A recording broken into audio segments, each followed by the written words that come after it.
Ukraine. Daniel, ce matin encore, c'est la tension sécuritaire dans le sud du pays qui ouvre ce premier journal d'information. Oui, effectivement, Ilana, vers 4h30 ce matin, heure israélienne, ça a bombardé des positions du Hamas dans la bande de Gaza, et ce en riposte à l'envoi hier de dizaines de ballons incendiaires et explosifs de Gaza vers les localités israéliennes du pourtour. Au cours de ces raids aériens, des infrastructures souterraines du mouvement terroriste ont été détruites. À noter que des avions de chasse, des hélicoptères et des blindés israéliens ont pris part au bombardement de ces cibles.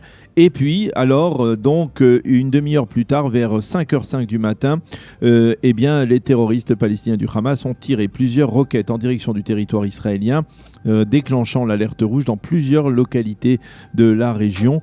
Il n'y a eu fort heureusement ni blessés ni dégâts. Au cours de la seule journée d'hier, on a recensé 28 départs de feu dans les régions du pourtour de la bande de Gaza. Les incendies ont détruit près d'une vingtaine d'hectares de champs. Le Premier ministre israélien Benjamin Netanyahou a affirmé hier soir que la Cour suprême avait pris une décision erronée hier en demandant la démolition de 56 maisons et unités de logement dans la localité de Mitzpe Kramim, dans la région de Binyamin, au nord de Jérusalem.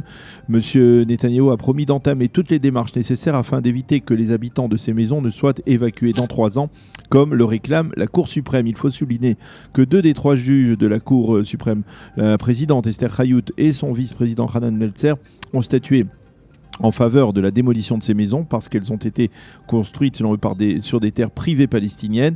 Mais comme par hasard, le 3e juge Neil Handel, qui a voté contre cette démarche, est lui-même un habitant d'une localité juive du Gush Etzion. Les 2 juges majoritaires ont affirmé dans leur verdict que le décret du marché, qui est un décret qui stipule que l'achat ou la vente de biens ont été faits de bonne foi lorsque l'acquéreur pensait que la terre était une propriété de l'État, et que celle-ci, ce décret de marché pouvait s'appliquer certes en Judée et en Samarie, mais que ce n'était pas le cas dans le dossier de Mitzpe Kramim de cette localité. La décision de la Cour a provoqué une fois de plus la colère dans les rangs de la droite israélienne, où certains ont fait remarquer qu'il y a quelques semaines à peine, la même Cour suprême avait refusé de démolir la maison du terroriste qui avait assassiné le soldat Amit Ben Igal, Zichrono Livracha, et qu'elle n'a pas hésité donc à ordonner hier la démolition de maisons de citoyens israéliens vivant en Judée et Samarie. Ces militants du Likoud se sont élevés contre ce qu'ils ont qualifié de double standard de la part de la Cour suprême. Plus de 1500 manifestants anti-Netanyahou ont manifesté hier à Tel Aviv contre la politique du Premier ministre sans en avoir obtenu l'autorisation de la police. Ils se sont formés en cortège de la place Rabin jusqu'au bâtiment du gouvernement à l'entrée de la ville du côté d'Azrieli, et ils ont bloqué pendant de longues minutes la circulation. Une plus petite manifestation s'est tenue hier soir à Haïfa. Au Likoud, on a déclaré que ces troubles de l'ordre public de la part de manifestants anarchistes et gauchistes, je les cite, étaient la conséquence de l'anarchie qui s'est instaurée avec la caution du parquet israélien. Fin de citation. Après avoir reçu hier soir officiellement l'investiture du Parti républicain pour les prochaines élections présidentielles, Donald Trump a, dans son discours de clôture, mentionné les décisions prises par son administration au cours des 4 dernières années, et il a consacré un chapitre important à Israël.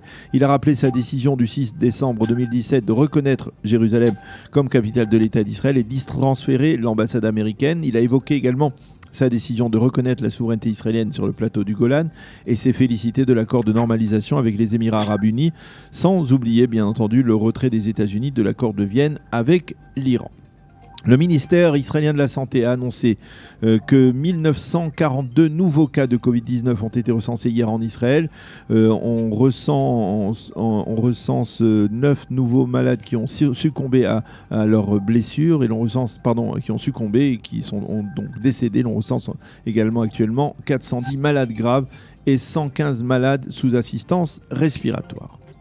Et pour terminer, Daniel, un développement dans l'affaire du pèlerinage à Ouman des Chassidim de Breslev à Rosh Hashanah, un pèlerinage que les autorités israéliennes et ukrainiennes voudraient bien limiter, voire même annuler. Oui, effectivement, à noter que le gouvernement ukrainien a décidé hier soir de reporter d'1 semaine sa décision finale concernant le dossier du pèlerinage des Chassidim de Breslav sur la tombe de Rabbi Nachman à Ouman, veille de Rosh Hashanah. Hier, les autorités ukrainiennes ont finalement autorisé l'entrée sur leur territoire de 150 Chassidim qui étaient venus d'Israël et qui étaient, bloqués à l'aéroport de Kiev depuis plus de 24 heures. Les Chassidim ont été contraints de déposer dans leur portable une application semblable à l'application de traçage israélienne ukrainienne Magen afin de pouvoir être suivis par les autorités ukrainiennes dans leur déplacement. Je vous rappelle que le coordinateur national de lutte contre le coronavirus, le professeur Roni Gamzou, avait demandé au président Zelensky de ne pas autoriser cette année le pèlerinage à Ouman en raison des risques majeurs de contamination. Et puis nous terminerons avant ce premier journal d'information avec la météo, de plus en plus chaud sur l'ensemble du territoire israélien avec un retour de la canicule pour ce Shabbat et dimanche. Les températures 31 degrés à Jérusalem, 30 à Tel Aviv et 39 degrés à Eilat. C'est la fin de ce premier journal d'information.